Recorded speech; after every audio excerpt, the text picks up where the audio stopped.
want to start today by congratulating the people of Israel and the people of the United Arab Emirates. Today is a historic breakthrough and a great day for peace. I also want to congratulate President Trump on this milestone. He worked very hard on this with his team. We worked with Prime Minister Netanyahu and the Crown Prince Mohammed bin Zayed, who really are two visionary leaders who made a big step forward today to really change the region. The last time we had an agreement like this in the region was 1994, when Israel made an agreement with the Kingdom of Jordan, which stopped aggression and helped bring forward peace. Over the last 26 years, there's been a lot of developments in the region, some positive, but many that have set the region back, and it has led to lots of lives being lost, lots of opportunity and hope being destroyed, and a region that really has had a lot of problems. When President Trump came into office, we had a caliphate for ISIS in the Middle East, which was the size of Ohio. We had a lot of instability. Iran's aggression was being felt all throughout the region.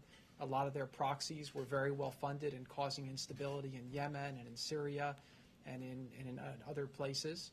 And now we're in a position where we've been able to work with our allies. A lot of our allies felt abandoned. President Trump's been able to rebuild those relationships. His first trip as president was to Saudi Arabia in May of 2017, where he laid out the problems that were facing the region and very clearly articulated that in order to make progress, we'd all have to work together around common goals, and we'd have to acknowledge historic differences and historic conflicts, but we can't let those conflicts hold us back. President Trump's leadership, the ability to build the relationships with the leaders in the region, people were modernizing their society and realizing that we needed a new paradigm. On President Trump's visit to Saudi Arabia, we made an agreement with a lot of these countries that we were going to start a counter-terror finance center, and since then we've worked to limit the amount of funding that's gone to extremist groups.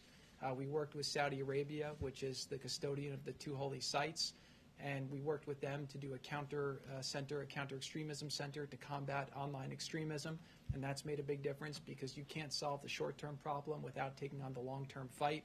We've seen Saudi Arabia make a lot of modernizations over the last years, giving more rights to women and taking steps in the right direction, which have been very positive. And now today's breakthrough really allows us to go forward. To give you a little bit of background on this deal, this is something that's been in discussions now for over a year and a half. We were talking with Israel, we were talking with the United Arab Emirates about moving forward. Obviously, because of the Israeli elections and because of some other things that were happening in the region, this is something that was talked about but never really got to the right place for it to happen. As you know, with deals happen when deals are ready, and peace deals are very rare and very historic, and there's a lot of reasons why people would be held back from moving forward. What we saw was when the president rolled out his vision for peace, which we worked very hard on for a couple of years to really try to understand the issues in the region between the Israelis, the Palestinians. He put forward 180 pages of detail on how we can address the issues of the past, but also figure out how to move forward. During that acknowledgement, President Trump was able to get Israel to agree to have a two-state solution with the Palestinians, and for the first time in history to agree to a map that outlined the territory that they would be willing to work with in order to see that happen. That showed a lot of people in the region that Israel was serious about really moving forward and making peace, and also showed them that President Trump's leadership and diplomacy could make things happen that hadn't happened previously. What happened is, as Israel was discussing with us, providing, taking Israeli law and sovereignty to areas of the West Bank and applying it, we were having these discussions, and over the last 6 weeks, the discussions between UAE and Israel started accelerating around this being a potential different path. We all saw Ambassador Oteba's op-ed that came out that said that he thought applying Israeli sovereignty to these areas would be detrimental to the region. And a new course, a new option was created that was discussed that ultimately both countries thought was a much more viable option to go forward. Israel's agreed to suspend those efforts at this time, and as a result, we're going to focus on bringing these two countries together. This is really a historic breakthrough, and it shows that President Trump's leadership from the Riyadh speech till today, you see a much different Middle East than what he inherited, and hopefully there's a lot more good things to come. This is an icebreaker between these two countries. This is the first Arab country to normalize relations with Israel in a long time, 26 years since Jordan And what we're going to hopefully see from there is more countries start to do the same. The final thing I'll just say is that here in America, the biggest threat that we saw in the last campaign was really two things. One was ISIS. The caliphate was growing. We were seeing journalists being beheaded. We were seeing people burnt in cages. And the threat of ISIS was something that was very scary to a lot of Americans and needed to be stopped. The instability was providing a place for extremists to plan attacks, to plan all kinds of terrible things, and the extremists were trying to radicalize the next generation. One of the biggest excuses that extremists use to radicalize the next generation is the mosque and the Al-Aqsa Mosque, and saying that it's being threatened, and the fact that Muslims aren't able to pray there. This deal will allow for flights from Dubai and Abu Dhabi to Tel Aviv, which will allow Muslims a real entree to come and visit Israel peacefully and to come and pray at the mosque with whatever frequency they deem appropriate. This is a big breakthrough. As people go there and pray and see that this is available, they'll share it with their friends, and they'll share the experiences. They'll share pictures of it on Instagram and Facebook and Twitter, and people throughout the world will see that the mosque is safe and that all people are welcome there. So this is a really great step forward for the region, a great step forward for the country, and a great step forward for the world. And again, I just want to really compliment the three leaders who worked very hard to make this possible. Prime Minister Netanyahu of Israel, the Crown Prince Mohammed bin Zayed of Abu Dhabi, and President Trump here in America. Thank you.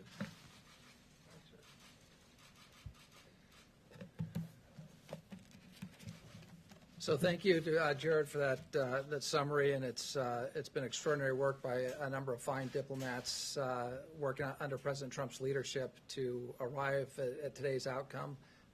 Jared Kushner has been at the forefront of those efforts. Avi, Brian Hook, and others have put in just tremendous work under the President's direction to get where we are here today. And I know, Jared, you don't have a diplomat title, an ambassador title, but we don't have a finer ambassador, especially in the region, than Advisor Kushner. So thank you for those remarks and for the really incredible effort. I want to start by congratulating today the President of the United States, the Prime Minister of Israel, Bibi Netanyahu, and Crown Prince Mohammed bin Zayed. This is a remarkable achievement, and the achievement is now will now be known in history as the Abraham Accords, or the Abraham Accords in the Muslim countries, or the Abraham Accords in Israel. It's something very special.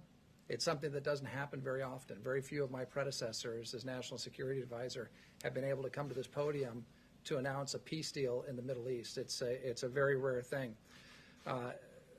As I said earlier in the Oval Office today, the President is going to be known in history as one of the change makers and one of the remarkable leaders in the Middle East. And that's not something that you may have thought of when he came into office.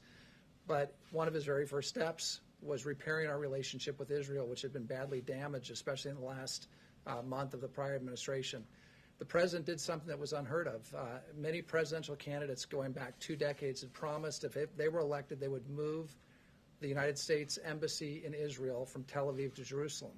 President Trump had the courage to do it, and he developed wonderful credibility and a reservoir of goodwill in Israel.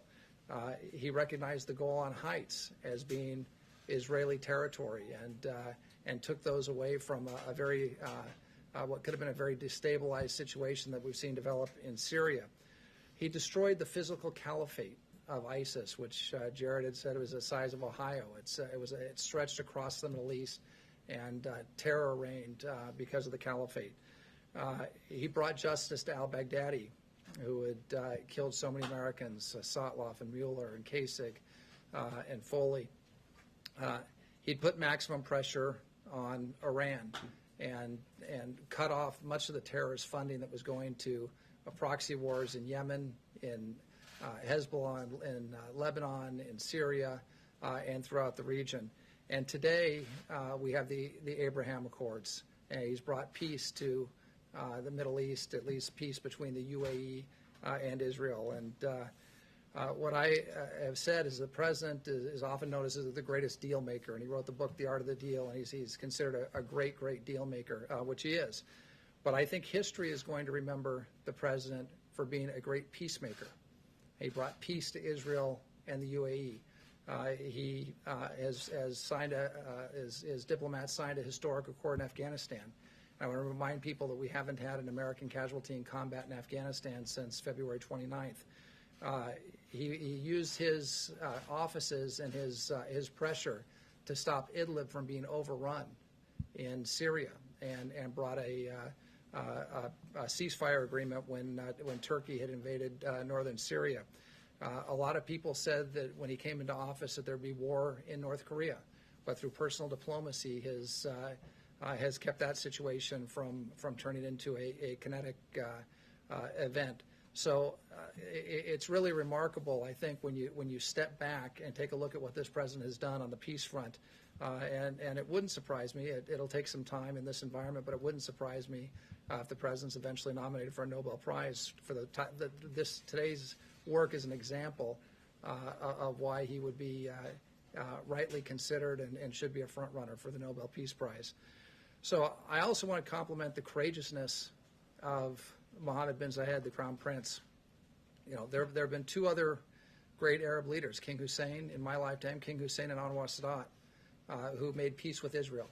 And now Mohammed bin Zayed enters that pantheon of great, courageous Arab leaders. And I want to compliment Prime Minister Netanyahu in Israel, who was under tremendous pressure to extend Israeli law and sovereignty to portions of the country, but has stepped up against that political pressure to make peace, something that may have been politically popular, but he put the interest of his country and his people first. And so I think we've got some very courageous leaders that worked with the president to come to today's tremendous historic accord. Stepping back from what does this mean beyond the historic idea of a major Arab country making peace with Israel all these years after 1948, it makes sense on so many different levels. The UAE and Israel are both capable security partners of the United States and close partners of ours in the region, standing up to Iran, standing up to Islamic extremism. The peace agreement between these two countries will encourage and foster cooperation in those efforts. These are very innovative countries. Israel is called the startup nation, and for those of you who've been there, you feel like you're driving through Palo Alto, through half the country. The UAE is also a very innovative country. Putting those two nations together is going to create a dynamic of innovation and creativity in the region, and both countries are populated by incredibly dynamic people. There are tremendous opportunities that are going to arise from this agreement. Jared talked about the idea of Arab pilgrims and Muslim pilgrims going to the Al-Aqsa Mosque, going up to the Mount and having the opportunity to pray in peace in Israel. As you know, the president has made religious freedom, especially religious freedom in the Middle East, a centerpiece of his foreign policy. And this is a great step towards fulfilling the idea that the three great faiths that came from the Holy City, Christianity, Judaism, and Islam, will be able to pray and interact peaceably together in that beautiful city of Jerusalem. Tourism, with Abu Dhabi and Dubai and the other Emirates have become meccas for tourism, especially before the Chinese virus, the COVID virus. Israel is a great land for tourism. That'll expand trade between the UAE and Israel, which both have incredible economies. And again, as we recover from COVID, this agreement will help the economies of those countries and the countries in the region expand. And I think you're going to see an increase in jobs in all three countries as a result of these accords. With respect to the peace process overall, we've got a great team. That team is going to be fanning out. We're going to be working the phones. We're going to be in the region. And we believe that there are other countries waiting in the wings that are going to watch and see how the tremendous response to the courage of Prime Minister Netanyahu and the Crown Prince have been received by their people and by the world. I mean, I've already been on the phone with a number of European counterparts who have called to congratulate us for our role in this accord, but some of whom are astounded that this took place. And we also think that this could lead to a great deal for the Palestinian people. It's a people that the President of the United States, President Trump, has not forgotten. And he's endorsed a two-state solution. He wants to see the Palestinian people in a prosperous country of their own.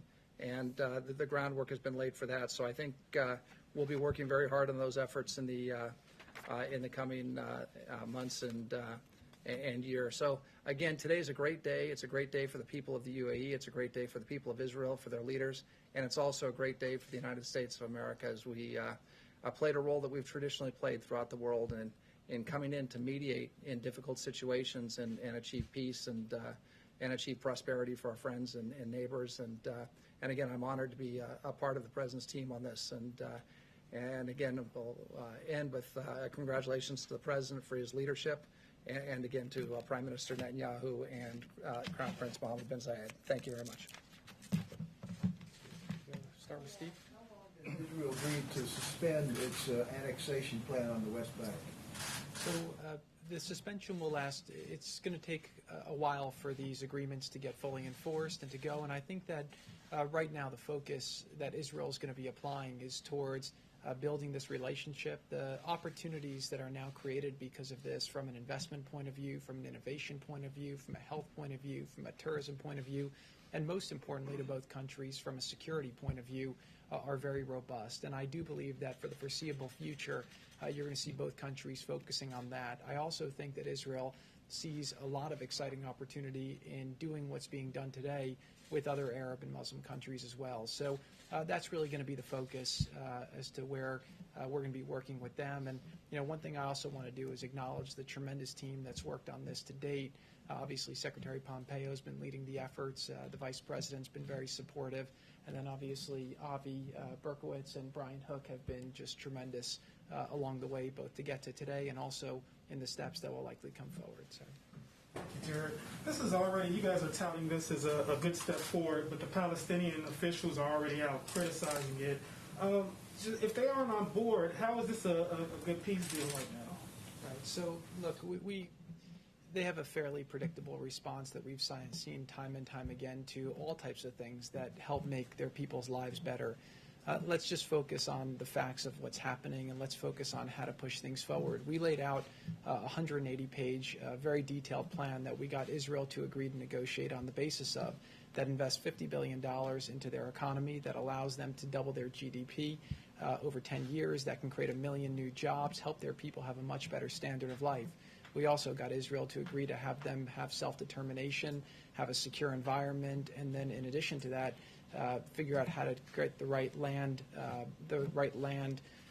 outcome where we can go forward. So, look, I think that a lot of people in the region are seeing that we can't wait for the Palestinian leadership to try and resolve this. Every country is going to do what's in their best interests, what's in the region's best interests, and we have big problems in the world, and we can't be stuck in the past. We have to be moving forward. Now, I will just say that a big part of what motivated the UAE to move forward at this time and take the risk that they're taking is the notion that they didn't want to see Israel take the provocative action of applying sovereignty to areas of the West Bank, which hopefully allows more space to the Palestinian leadership to come to the table and make a deal. So I don't know if it will happen tomorrow. I don't know if it will happen next month. I don't know if it will happen next year.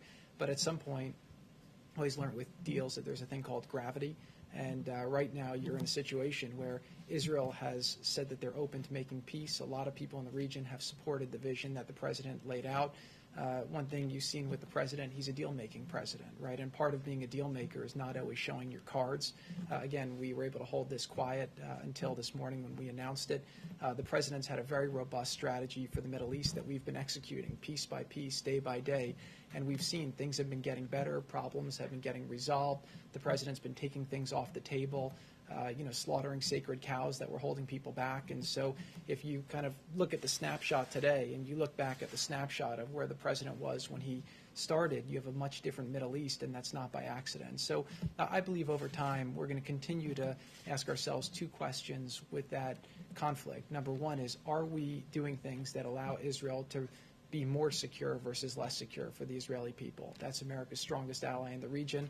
With this step, actually, UAE joins a very exclusive club and becomes, really one of America's closest allies in the region. And then number two is, are we taking steps that allow the Palestinian people to live a better life? And so, there's a lot of people who find historical traps where they can find excuses not to move forward. But President Trump is focused on creating a bright future, focused on progress and making people's lives better. So I will just say today that this is a big breakthrough. This is something that's public. We have a lot of things that are happening privately right now that are quite excited. And I do believe, again, that over the next years, if the president is able to keep going forward, you're going to see some historic changes in the region that will really make the world a much safer and better place. Thank you. Thank you, Jared. Appreciate it.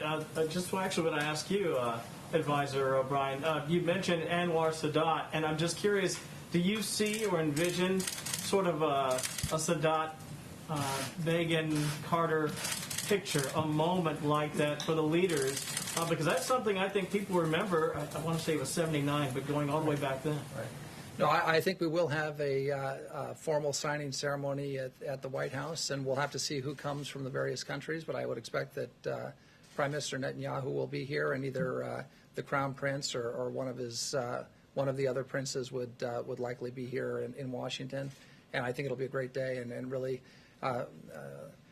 As you know, I normally don't talk about things that were said on presidential phone calls, but one of the leaders said that we've had a tough 2020, and this is like the best news of the year. It really is good news. It's a great news story for the American people, and it's been great to see how the press has reacted in a somewhat polarized time. I think this is one of those stories that everybody, regardless of your political stripes or on that sort of thing, everybody's excited about the fact that a Muslim Arab government is making peace with Israel. Big day, and we'd love to host them here at the White House. I think the president would very much like to host them, and so I think we'll have an event at some point in the not-too-distant future. And Jared, if I could follow up on something that you mentioned earlier. You talked about visionary leadership, not just in the region, but in general, including the president, to make something like this happen. He seemed actually fairly positive, albeit maybe cryptically, that maybe something soon could happen again to keep this inertia going with perhaps another country. Is it your sense that, yes, there's a good chance that we could have a similar announcement here in the next, say, 90 days, 80 days? I do think there's a very good chance. Now, one thing I'll say about the president is that one of the things you see in great leaders is a sense of optimism, and the president is a great leader for the country because he always wants to put forward a positive front and get people to do more than they're capable of doing and help people achieve things that people don't think is possible. And so his optimism is one of his great traits as a leader.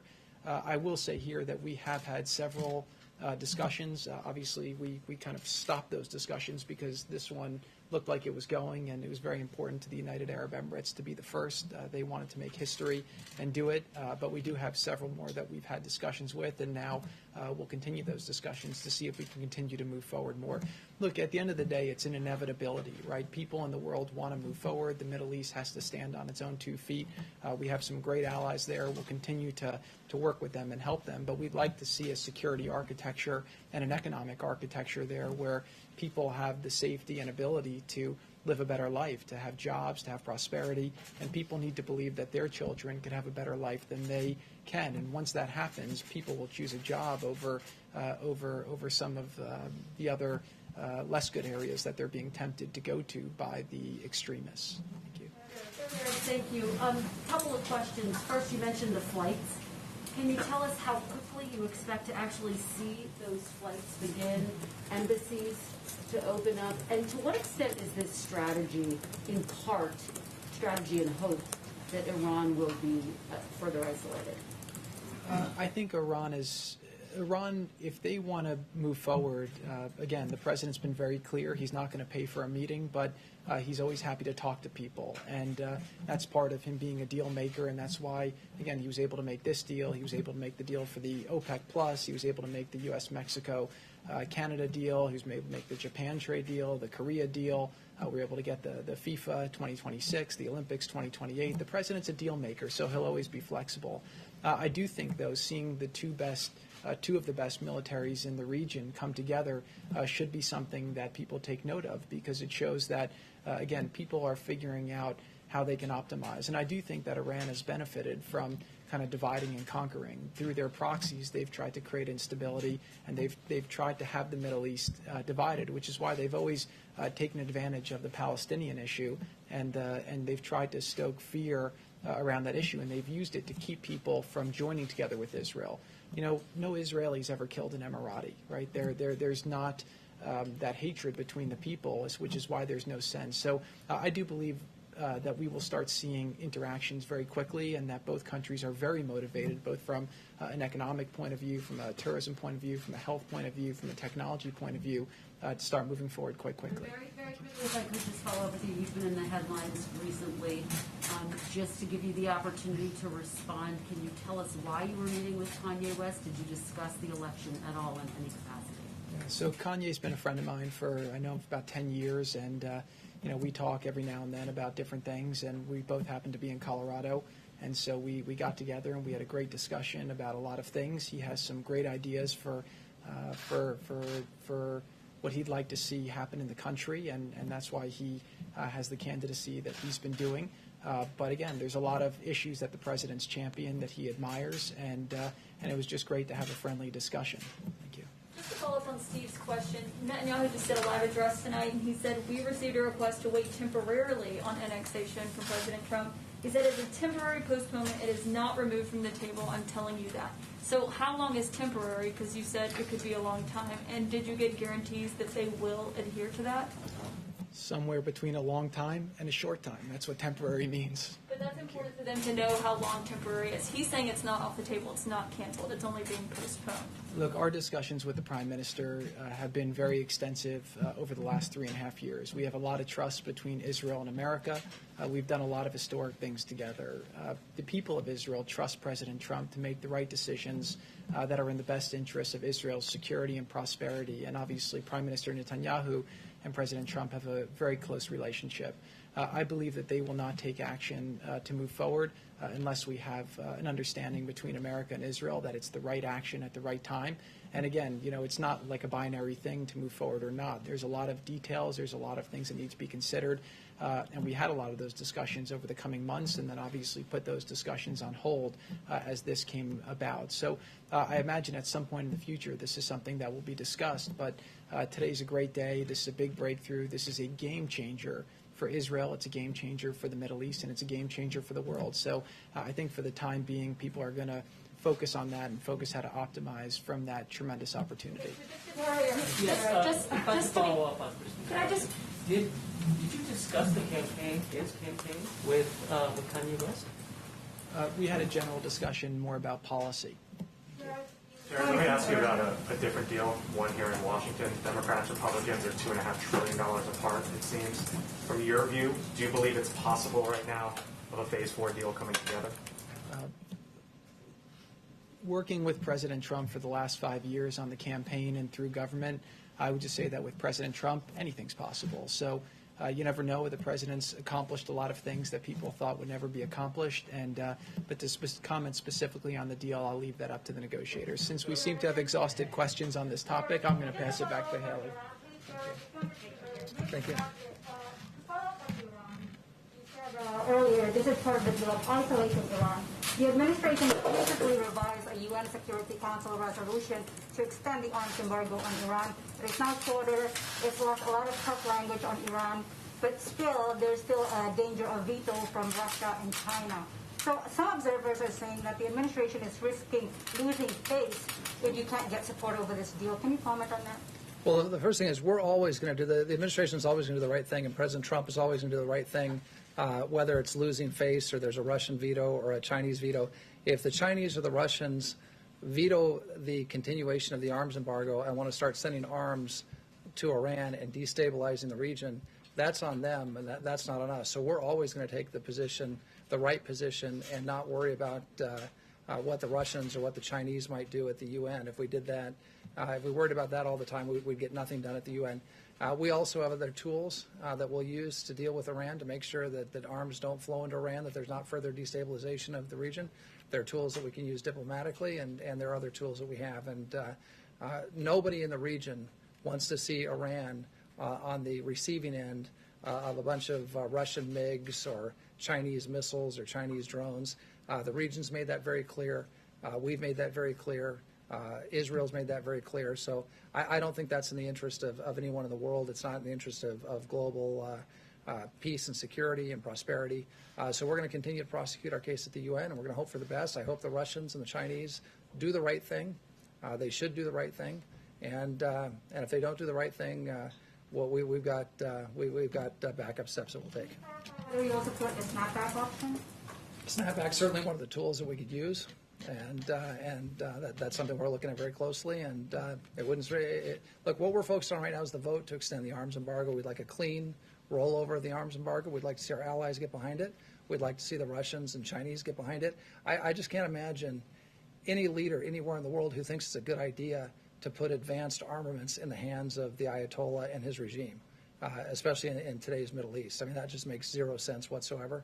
So hopefully the countries at the UN, the Security Council, will do the right thing. They'll roll over the arms embargo and keep it in place.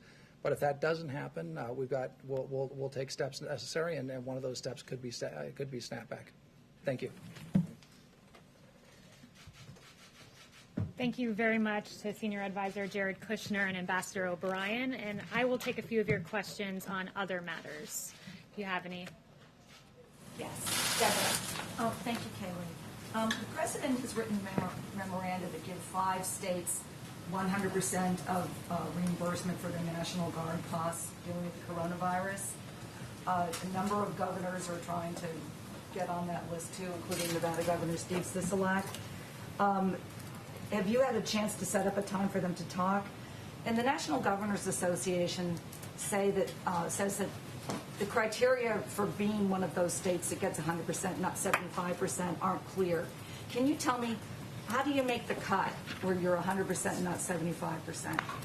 So first, let me note that in March, President Trump became the first president to authorize use of the National Guard under Title 32 status with 100% cost share. The president supports the men and women of our National Guard. This is a rarely used tool, but the president was willing to take this decisive action.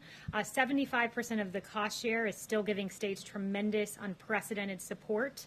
And states can utilize their coronavirus relief fund dollars to cover the remaining 25% if they need to. Specifically, a few states made direct cases to the president, and he obliged to support them at 100%. But I won't go state by state as to where things stand. Can you explain why some states were? Yes. Question about payroll tax and the president's comments yesterday.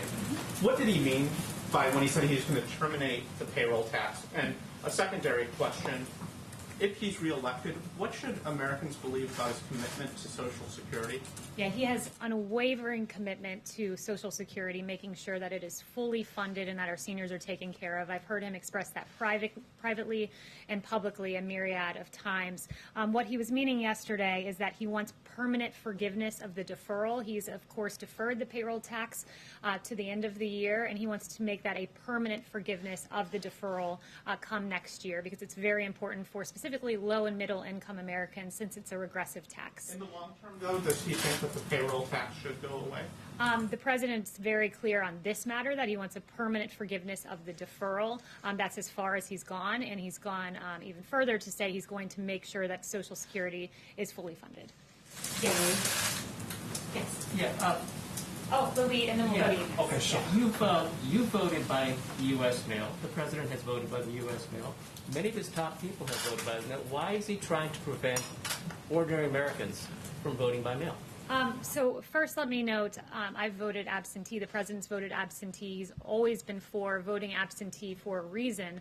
What he is not for is mass mail-in voting, or perhaps, to make it even clearer, mass mail-out voting, where everyone on the voting rolls is mailed out a ballot. Voting rolls in Los Angeles County, for example, you have 117% of the county registered to vote. How does that even make sense? It doesn't. And that would mean that in the least, 17% of the ballots floating around would be subject to potential fraud. So that's what the president is standing firmly against, but he has always been for absentee for a reason. Yes. Kayleigh, we learned today that still roughly 15.5 million Americans are without a job. Nancy Pelosi spoke yesterday with the Treasury Secretary. Seemingly, there was no progress on that call for the 15.5 million Americans and millions others who could absolutely care less about the politics of it all, what would you tell them is coming next, considering that it seems as if nothing is moving policy-wise going forward? Yeah, what I would say is this. Secretary Mnuchin said yesterday, I am willing to move forward with legislation that provides funds to schools, childcare, food, vaccines, hospitals, PPP for small businesses, rental assistance, broadband, airports, state and local government assistance, and liability protection for universities, schools, and businesses. He's been unmistakable, this administration has and this president has. We're willing to move forward on that. What we're not willing to do is rubber stamp a behemoth $3.4 trillion deal that the Democrats put forward that was fundamentally unserious, that would have made ballot harvesting mainstream, that was a Democrat wish list. That's what we'll not move forward with. But this president, out of anyone, has taken action, serious action on eviction protection, serious action on unemployment insurance, on a payroll tax cut, student loan forgiveness in his executive capacity. And what I would say, the state of things now is, you have Nancy Pelosi saying we were willing to come down $1 trillion if they came up $1 trillion. Well, it's fundamentally unserious because the Democrats, the chief of staff has told me, wouldn't even tell us what they would take out of the $1 trillion. So they said we'd come down $1 trillion, but wouldn't list out the things that they would take out of their Democrat wish list. So Nancy Pelosi needs to come back from recess and negotiate because the American people deserve better. There are some conservatives who have made the argument that $3 trillion, give or take, has already been spent and no more needs to be spent. If there isn't a deal that is viable, is the White House of the position that since $3 trillion has been spent, it's okay, we don't need to spend any more? No, the president is all about what is best for America's families. He wants to see funding for our schools, direct payments to Americans. He's protected the American people in every way he can in his executive capacity. But as you noted, in terms of the fiscal cost of things and the height of this, when the economy was shut down, there was a $2 trillion deal negotiated. Next, after that, when the economy was reopened, it was a $1 trillion deal. So for the Democrats to say we want more than what we even negotiated and passed during an economic shutdown, and to say we need $3.4 trillion, it's really an unserious proposal. Kevin. Thank you, Kayleigh. Your reaction to unemployment claims dipping below 1 million, 1.7 million new jobs as well, and blue state governors are politicizing school closures, says the president. What did he mean by that? Yeah, what he means by that is that when you look around the world, many countries in the Western world have opened their schools, and that we as the United States can do the same. We can find a way. The president, the White House has released guidance as to how to make that happen. And he doesn't want a decision that is so important for our children to be politicized, because he believes it's in the public health interest of the child to be back in school. And I've listed out for you all the reasons for that previously. And what was your first question? You also unemployment claims dipping below 1 million. How surprised are you that that's the figure and the direction we're going? I'm not surprised, because under this president, he was the great jobs president once, brought us the greatest economy in modern history once, and he'll do it again. And this is more evidence of that, to see unemployment claims dip below 1 million, coming on the backs of a July jobs report that exceeded expectations. And of course, the 2 blockbuster jobs reports before that. It goes in line with the manufacturing ISM good numbers that we saw, and many other metrics. This is the president who's already making sure we have an economic rebound that outpaces Europe and other countries as well. Steve. Has the president been briefed on the Russian coronavirus vaccine? Does he think it's a workable vaccine? The president has been briefed on that. He's also been briefed on our own vaccine progress. One thing to note, and I believe Dr. Fauci made this point, our vaccines go through rigorous phase 3 clinical trial where we have 30,000 individuals that we test to make sure it's perfectly healthy and moving forward. So that's the kind of standard we have for American vaccines, and it's important that we do that. But we do think that we'll have a vaccine by the end of the year, and the president, in advance of that, is manufacturing hundreds of millions of doses of these vaccines in anticipation of one being successful. Chanel. Thank you, Kayleigh. Going back to Iran and Russia as geopolitical actors in the Middle East, they have been wellsprings of instability there, as we discussed, but how confident is this White House that Iran and Russia are finally going to be placed in their respective lanes in the advent of this deal and deals to come? Well, look, we believe that there's a big contrast here in where this administration stands and the previous administration. And when you look at the the Obama-Biden administration, they cozied up to America's enemies. The Iran deal was egregious. We know that there were cash payouts to Iran. And what this president has done is diametrically opposite, working with our allies, working with Israel, negotiating a historic peace agreement like hasn't been seen in a quarter of a century. So when you work with our allies, when you engage in diplomacy, when you have a great deal maker as president, you get deals like what we saw today, and it's stark contrast to what we saw from the previous administration. Yes. Does the president share former Vice President Biden's view that annexation would virtually end any chance of a two-state solution that would secure Israel's future as a Jewish and democratic state and uphold the right of Palestinians to a state of their own? Yes, so I'm not going to go any further into the State of Middle East piece. I'd refer you to NSC on that, but today we're focusing on the historic agreement that's been made. Yes. Was the president aware about these 2,000 letters between him and Chairman Kim that apparently are going to be published in the new Bob Woodward book? Did he sign off on that? I haven't even looked into that or spoken to him about that. We're focused today on providing relief to the American people and the historic deal. Mario. Thank you, Kayleigh. Will the president's executive order on WeChat block Apple from distributing that app on their platform? And if so, what does the administration say about concerns that it could be kneecapping an American company and diminishing its competitiveness? So the only remarks I have for you today on TikTok and WeChat are this. The president, he signed those two executive orders exercising his authority under the International Emergency Economic Powers Act to address the threats posed by TikTok and WeChat. The administration is committed to protecting the American people from all cyber threats, and these apps collect significant amounts of private data on users, and such information can be accessed and used by the PRC. And TikTok has a documented history of censoring free speech to conform to CCP propaganda, and we take the data of Americans very seriously. One other thing I wanted to clear up is that Speaker Pelosi has been fundamentally unserious in these negotiations and engaging in blatant partisanship.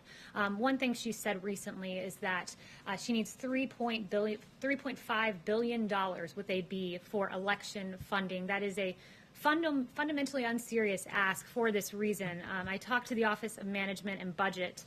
They said states have been given over $1.2 billion in election assistance grants since fiscal year 2018, and we estimate that they've spent less than a sixth of that funding in these 3 years, and still have over $1 billion of those funds sitting around right now that have not been spent. So we encourage for Speaker Pelosi to follow in the footsteps of the suggestion of Congressman Ro Khanna of her own party, who said, I think Congress should be in session. I think it's absurd for Congress to be going on a break during a pandemic and a national crisis. I can tell you one person who hasn't been on a break. It's this president, providing relief for the American people. Thank you, and he'll be out here at 5:30. Thanks so much.